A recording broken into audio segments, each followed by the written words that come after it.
Hello everyone, this is Jokay and welcome back to my vlog. For today's video guys, gusto ko lang i-share sa inyo ang aking buhay bilang isang nani dito sa bansang Turkey. Alam ko hindi lahat ng OFW saan mang sulok ng mundo ay lucky sa kanilang mga employer. Kaya naman, very thankful talaga ako guys dahil sa mabuting employer ako napunta.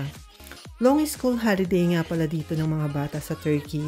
Kaya naman, halos lahat ng family ay very busy sa kanilang getaway. Of course, hindi naman papahuli ang aking mga employer. And we are heading now to Sapanca for our 4 days hotelcation. It takes 2 hours drive lang naman guys away from Eskişehir. So, ine-enjoy ko talaga yung view namin sa biyahe. As a nanay guys, dito sa Turkey, lagi akong kasama sa tuwing nagpupunta sila kung saan-saan. And masarap yung feeling guys dahil aside from work, pleasure na rin para sa akin. Dahil hindi ko na kailangan gumastos para lang makapunta sa iba't ibang bahagi ng Turkey. So andito na nga guys, nakarating kami sa hotel na kung saan kami mag-i-stay for 4 days. At itong hotel na to ay pagmamay-ari ng family ng hipag ng aking boss. So hindi lang ito yung first time ko na nakarating dito. I think pangatlong beses ko na yata na nakarating dito. So medyo at ease kami dahil bukod nga sa may-ari to isang family ng hipag ng amo ko. And yung treatment na binibigay na rin sa amin. And yung ambience mismo ng hotel na to is napakaganda guys. Ayan, habang nag-aantay ako sa aming check-in or makapunta sa aming room, sinubukan ko nga ulit na pasyalan ang kanilang lobby dahil na-amaze talaga ako sa tuwing pupunta kami dito. Sobrang laki ng hotel, sobrang ganda. At talaga namang very welcome kami dito sa hotel na to.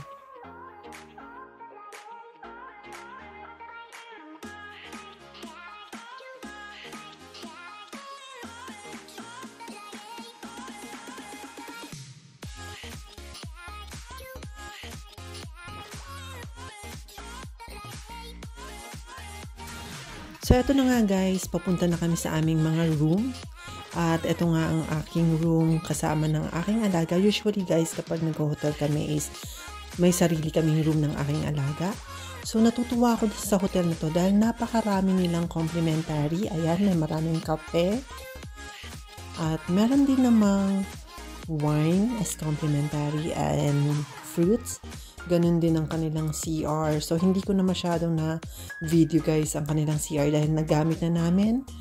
Very late ko na talaga siyang napicturean or na-videohan. And dahil nga first day namin at masyado nang atat ang aking mga alaga na mag-swimming, kaya naman nagpalit lang kami ng aming swimsuit at papunta na nga kami sa swimming pool na kung saan mag-e-enjoy ang aking mga alaga. At syempre pati na rin ako. Ayan guys, kung mapapansin nyo yung aking alaga, mas nauuna pa sa akin at talaga namang hindi niya mapigilan ang kanyang excitement. Kaya naman, naunan na siya sa akin kahit hindi niya naman alam ang papunta sa pool. So, ayan na nga, nililid ko siya. Andito yung elevator kung saan patungo sa pool.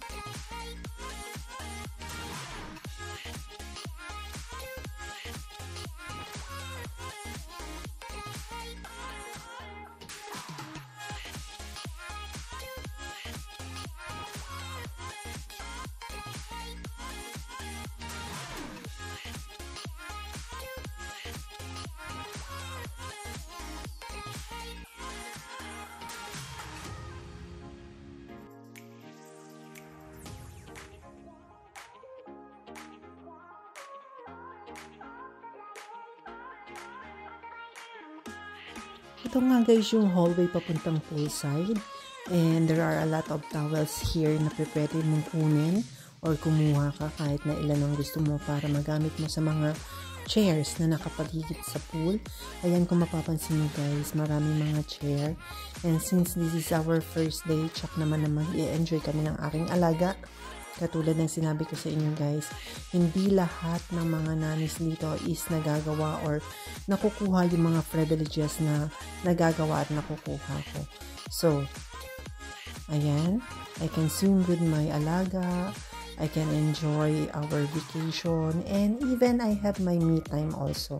Dahil ang aking mga employers are so kind na hindi nila ako tinitrato na nanny lang talaga, na katulad ng ibang nanny na nasa tabi lang at binabantayan yung mga batang nagsiswimming. So ako hindi. Kung ano yung ginagawa nila, ginagawa ko rin.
Ito nga pala guys yung sinasabi ko sa inyong me time.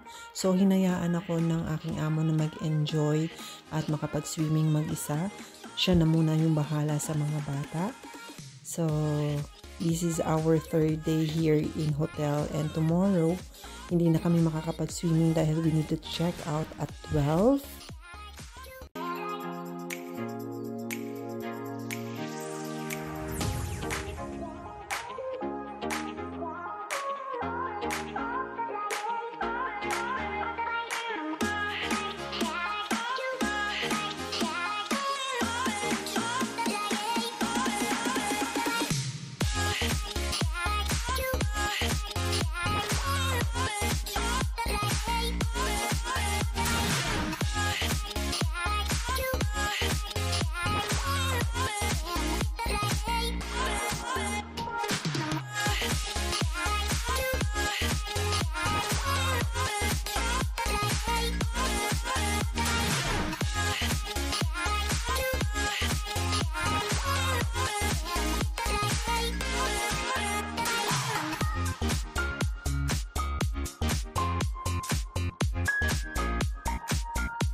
Eto na yata guys yung pinaka the best part kapag kami ay nag-hotel, yung buffet restaurant. Kung mapapansin nyo guys, napakaraming klase ng pagkain na nakadisplay dito.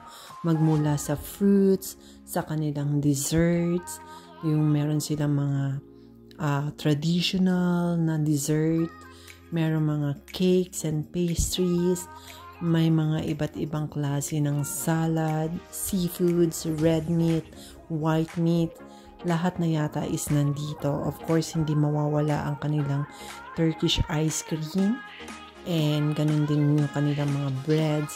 So, lahat guys, name it, andito na lahat. Kaya, napakasarap guys kapag nag-hotel ka, dahil talagang magsasawa ka sa pagkain.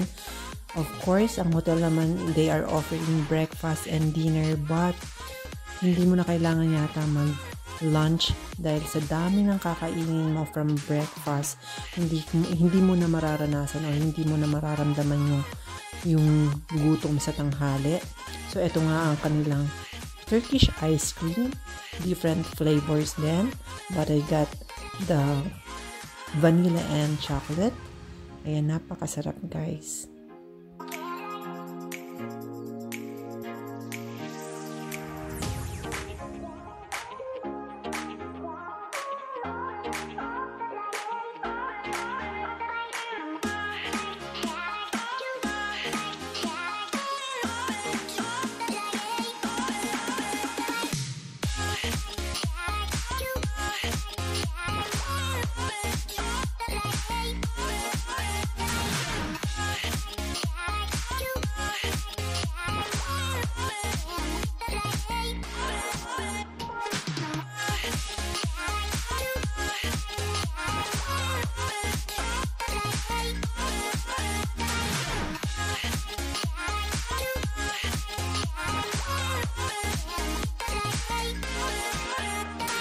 Finally, this is our view at night. Very relaxing talaga guys. Very amazing and beautiful talaga ang hotel na ito. Masyado kaming nag-enjoy sa aming stay dito sa NG Hotel sa Panja. And that's all for today's video guys. Please stay tuned for the part 2 of our 4 days hotelcation. See you on my next vlog.